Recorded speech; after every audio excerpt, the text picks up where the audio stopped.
পড়ন্ত বিকেলের ইনানি। এখানে দাঁড়ালে হাওয়া, ঢেউ, আকাশ সব কিছু মিলেমিশে এক অদ্ভুত নীরব অনুভূতি তৈরি করে। এই নীরবতার মাঝেই কখন যেন ভেতরটা একটু বেশি সংবেদনশীল হয়ে ওঠে। বন্ধুরা, প্রিয়জনকে না বলা কথা বলার মতো একটি জায়গা এই ইনানি বিচ।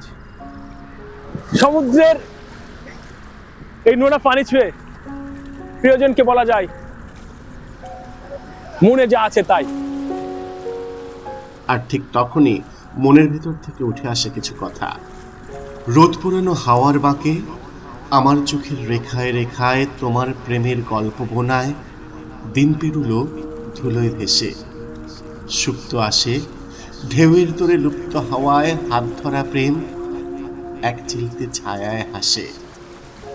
সময় পেরোয় ধুলোয় ভেসে, মেঘের পাশে ঢেউয়ের দেশে।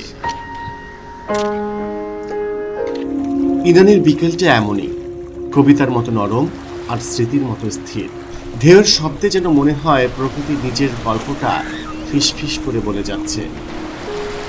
চলুন দেখি পাথর, ঢেউ আর শৈবাল কিভাবে এই শান্ত বিচের সত্যিকারের সৌন্দর্য ফুটিয়ে তোলে।